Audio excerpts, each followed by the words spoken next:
I wasn't going to say CrossFit Hamilton. Okay. She's Bree from CrossFit Hamilton. Alright, today we're going to be covering the air squat. Now, the air squat, believe it or not, is one of the most functional movements you're going to see. You do it every day, every time you sit down on the loo. You do it every day when you sit down in your favourite recliner.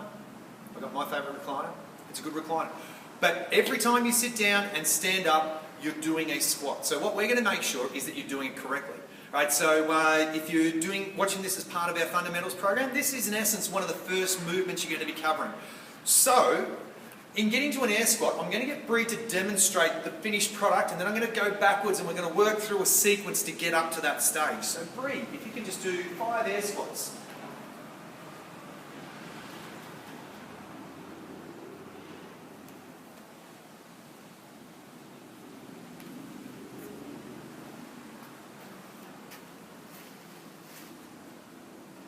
Right, now if you can just do a couple facing the camera so we can see the same principles.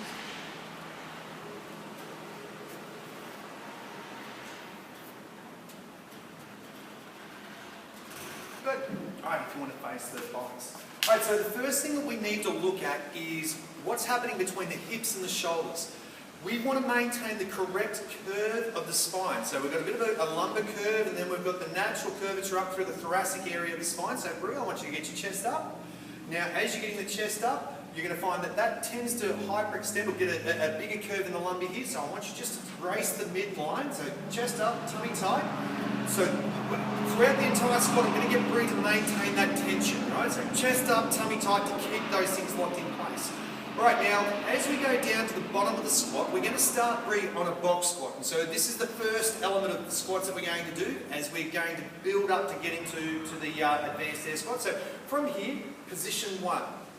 Right, now we're going to go to position 2. Position 2, Bree's just simply going to initiate movement with the hips. That's it, so the hips go back. Now that's super important. Hips initiate the movement, arms start to come forward.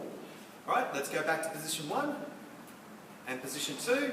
Now from position 2, then she's going to descend down to the bottom of the squat. So go down to position 3 and hold. Good.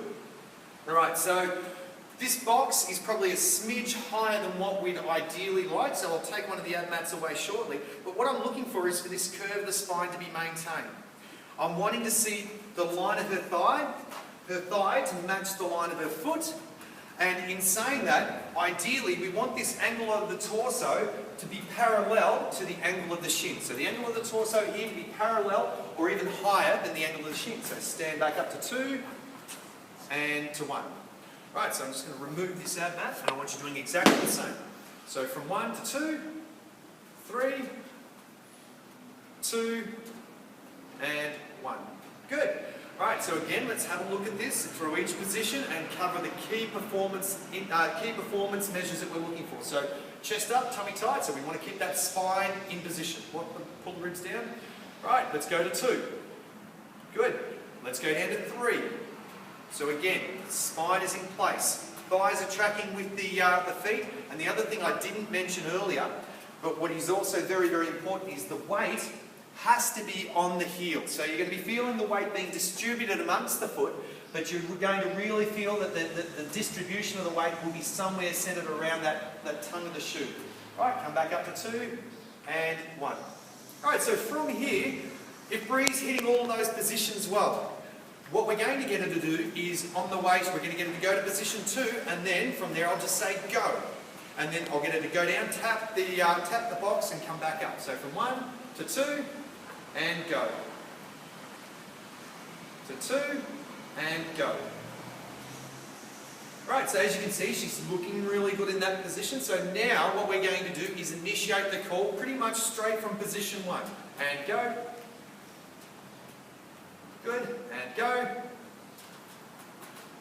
One more time. So watch the way the hips break, the weight's on the heels, the knees are tracking out, and the spine is keeping in alignment. Good, coming up. Right, so providing all of those things are in place, we're going to progress to the next level of squat. So we're going to go from the box squat to what she was doing earlier with the air squat. The progression is exactly the same.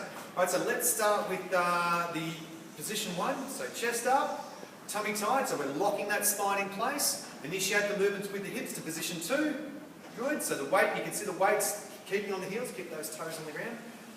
Position 3. Good, so let's have a look. Crease the hip, smidge lower. The crease of the hip, now we can start to talk about the next performance measure that we're looking for. This hip is lower than the height of the knee. That's a full depth squat. So if we put a marble on the knee, the marble's going to roll back towards the hip. Back to 2, and 1. Good, let's do that again to 2, and 3. Crease the hip below the height of the knee. Torso alignment is looking good. Spine is looking in position. The thighs are tracking out with the feet. The weight is on the heel. Back to 2, and 1. Right, so let's go from 2, and from here I'll cue go. And go. Good. To 2, and go. Right, providing that's looking good and you're hitting those positions, then we can pretty much go from 1 and go. Good. 1 more, and go. Great. Alrighty, so that's the air squat, guys.